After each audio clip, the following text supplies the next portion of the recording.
The wind was sharp that evening, carrying the chill of loneliness through the crowded city.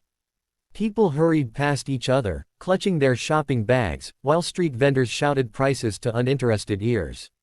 In the middle of that bustling life stood a woman, thin, exhausted, her clothes threadbare.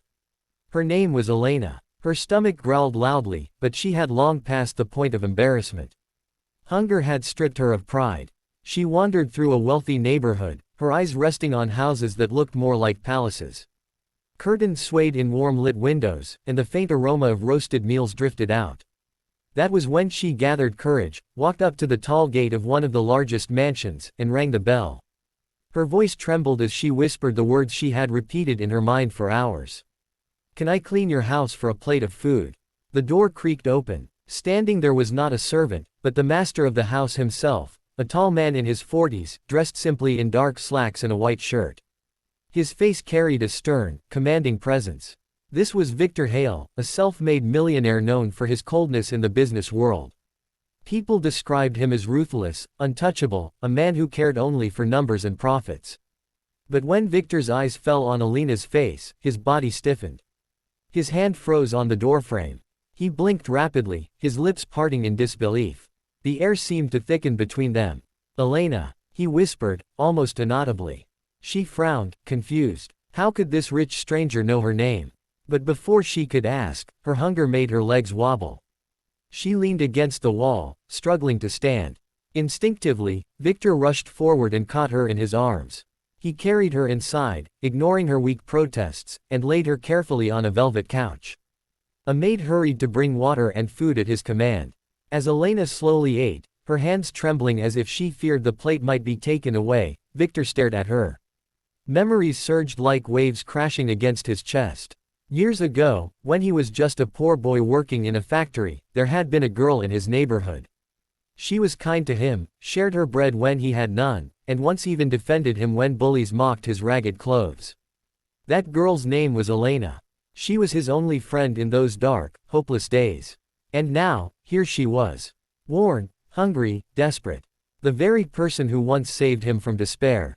Victor's throat tightened. The mighty millionaire, feared by boardrooms and competitors, suddenly felt powerless before this fragile woman.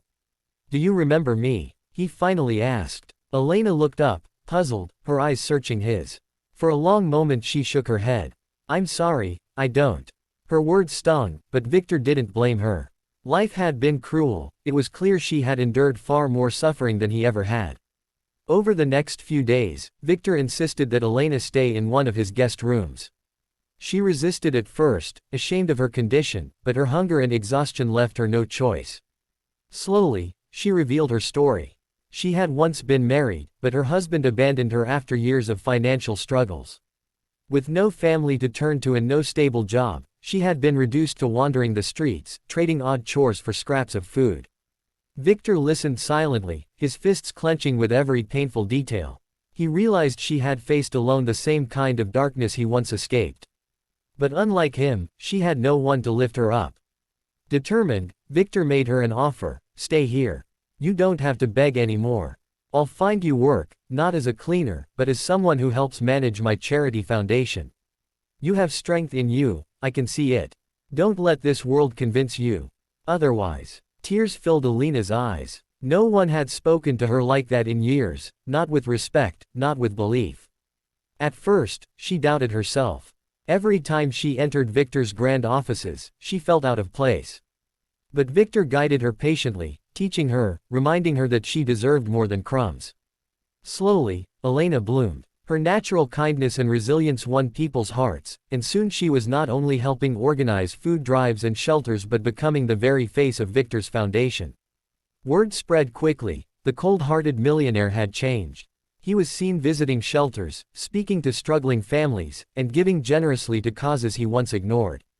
Reporters were stunned by the transformation. But what they didn't know was the truth, that one starving woman at his door had reminded him of where he came from, and of the girl who once shared her bread with a poor, ragged boy. Months later, at a gala where the foundation celebrated opening a new shelter for women and children, Victor gave a speech.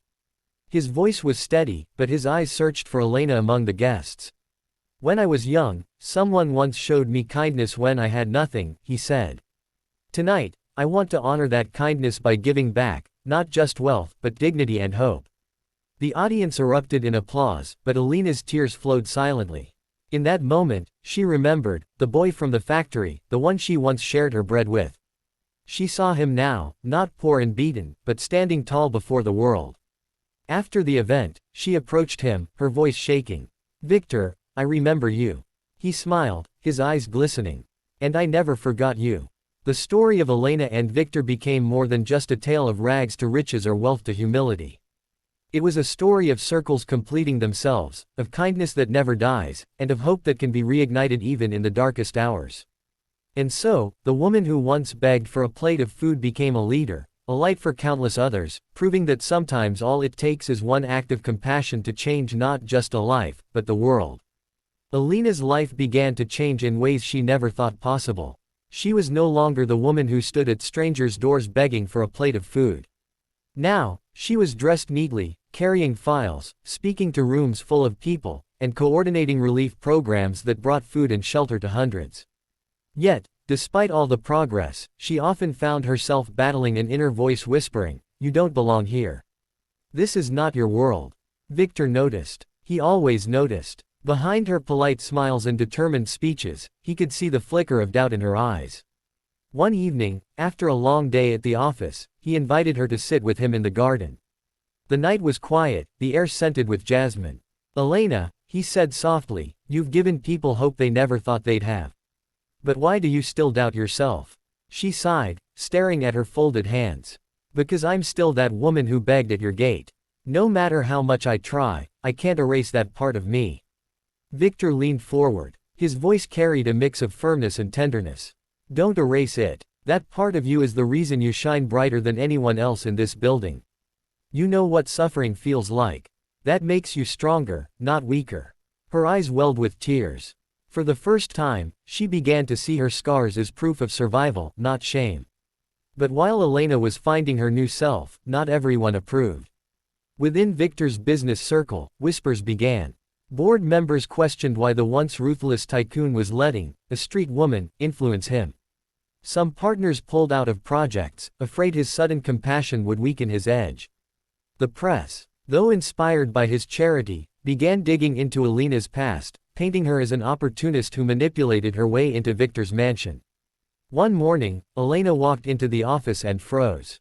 A newspaper headline blared, "From beggar to millionaire's shadow, who is Elena, really?" The article twisted her story, mocking her rise. Elena's hands shook as she slammed the paper on Victor's desk. "This is ruining your name. People think I'm using you." Victor stood, his jaw tight but his eyes steady. "Let them think what they want. I know the truth. You know the truth. And soon, they will too." But the pressure grew heavier. Anonymous letters arrived at the foundation, some calling her a fraud, others telling her to disappear. Elena began withdrawing, avoiding public events. She didn't want her presence to destroy the very man who had saved her. One evening, she walked into the garden again, this time with a suitcase. Victor found her there, tears streaking her face. "I can't stay, Victor," she whispered. "Your world is too big, too bright. I'm only casting shadows on it. I should leave before I destroy everything you've built." Victor froze. For years he had lived without needing anyone, but now the thought of losing her shook him more than losing millions ever could. He stepped forward, his voice breaking for the first time. "Elena, don't you see? You're the one who built me back up.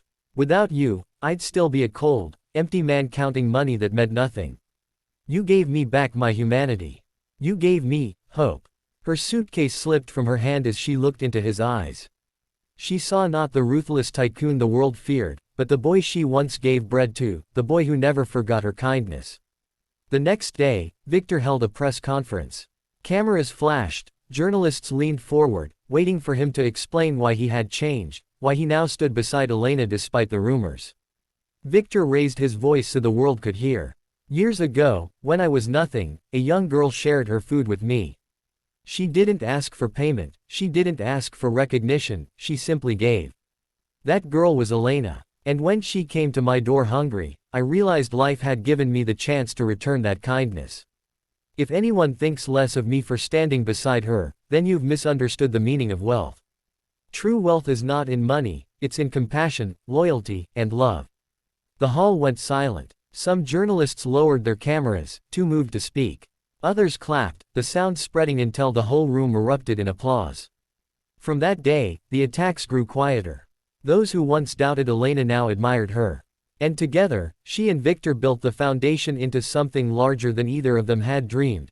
A network of shelters, schools, and training centers that gave countless people second chances. But their story didn't end with charity.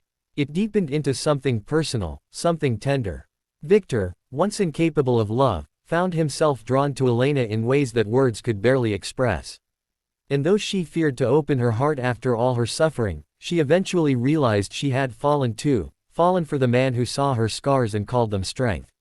Years later, standing side by side at the inauguration of a women's center, Victor whispered to her, "Do you know why I froze that day when I first saw you at my gate?"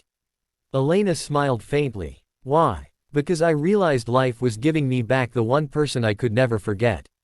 And I was terrified I might lose you again." She squeezed his hand. "You won't. Not this time." And so, the woman who once begged for food and the man who once lived only for wealth built a life together, not out of pity or power, but out of gratitude, respect, and love. Their story became a reminder that sometimes the people we least expect can become the very reason we learn to live again.